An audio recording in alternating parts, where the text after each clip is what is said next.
Good morning, everyone. How are we doing? Good. I am grateful for this space because people have come from far and wide to be here with us today. The foster care system has been a very interesting story in my life, and you won't get all choked up about it. If you're not waking up in the morning and setting your intentions every day, we're going to talk about that.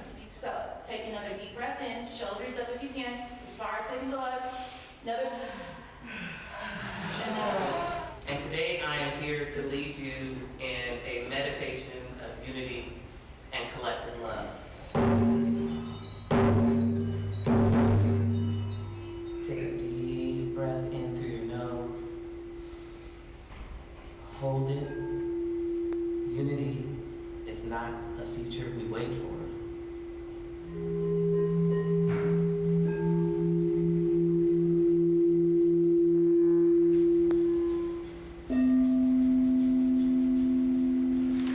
Throughout her life, Doris Duke was a philanthropist, supporting the causes that were most important to her. After she died, the Doris Duke Foundation was established through her last will and testament. We believe that it's cruel to ignore a child's needs until they're in crisis. We have Foster America, which Janine is a part, and we are super grateful to be working with Janine. She's incredible. Who are really helping with recruiting and facilitating for our lived expert advisory. And for a systems leader to get up and acknowledge that they have done harm to families. If we say we want to deliver holistic, comprehensive, full family services, the full family does in fact involve the father. Don't believe in magic pills, but I do believe that there are things that impact things simultaneously and exponentially, and fatherhood has been empirically proven to be one of those things. Let's go. Yes. Go. Yes.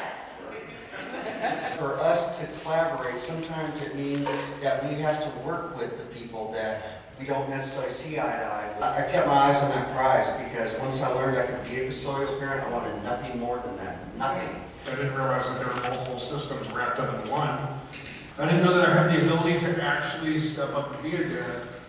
Some of my challenges were that I didn't think that I deserved to be a dad, and there was a personal journey that I had to go through. I actually had a caseworker, complete opposite side from the previous one, motivated me.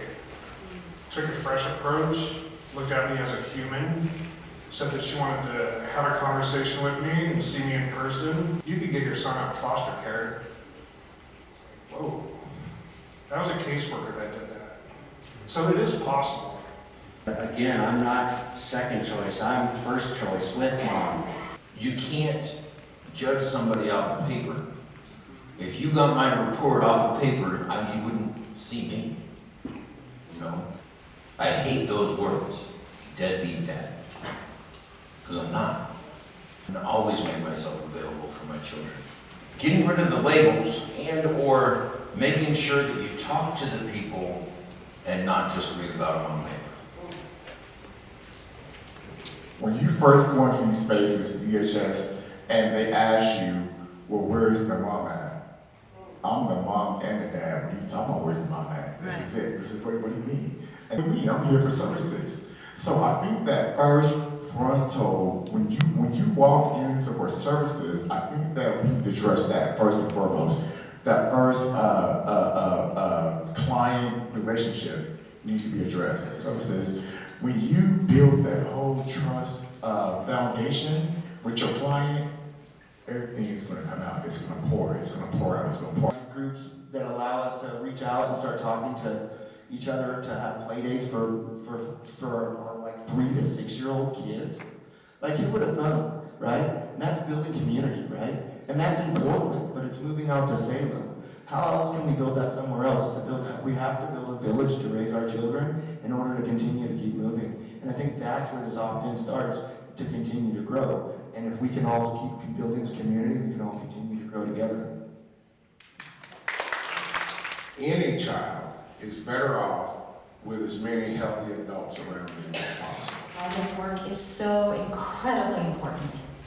And I just want to say thank you for your courage and your braveness in being here and speaking out loud and challenging formal systems like ours. Janine has put together a great group today, and we're all going to learn from this. How do we do this for the children so when they grow up, they say the system that involved me did me right instead of did me wrong? But what we are getting right is this project where we're trying to intervene upstream, where we take care of a problem before it becomes a real problem. The lived experts in this room, I want you to hold on to that. You are the light that has refused to surrender. We have to be able to do this in a way that is equitable for everybody to move the needle towards what we believe to be right for our kids and our families across the country. So, wouldn't it be difficult for someone that doesn't have children to teach a parenting class? Or wouldn't it be hard for there to be a drug and alcohol counselor with no substance abuse disorder?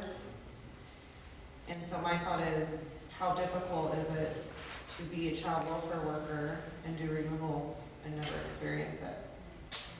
Being able to utilize our voices now to be able to make the system change is why it's important. We're all miracles in this room. I mean, especially from substance use disorder and anything that has held you back. If you've been able to become a part of society and be a helper, thank you very much. To change something, it would definitely be policy surrounding how many cases these workers carry. How are we keeping them in connection with their culture, with their families? And this really resonates really deep with me because my kids were those tribal children, right? It's not an us versus them. It's a we. A way to be like, you can do anything. And somehow, they made me think that. She never quit on me.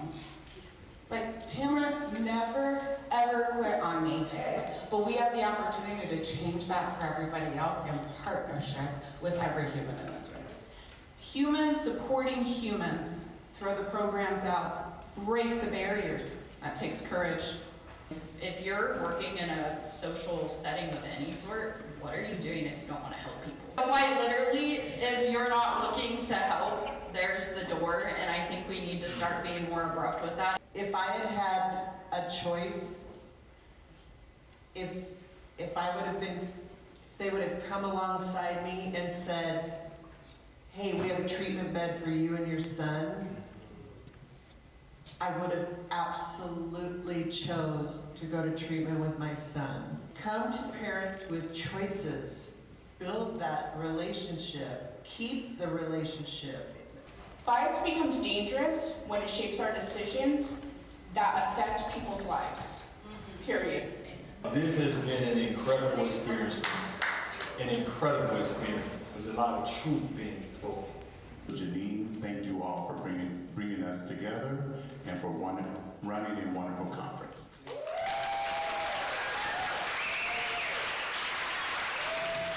I'm going to give you a few minutes of the sound medicine.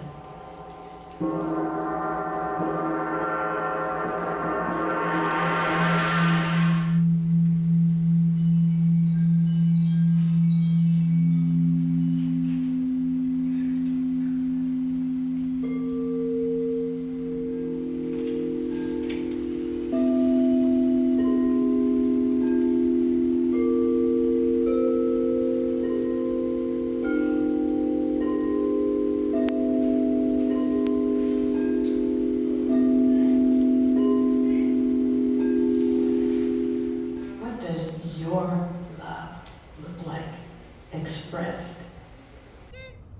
Good, thank you very much. I love that we are focusing on lived experience. Collective action makes a huge difference, and this is the right group of people to move things forward. Yeah.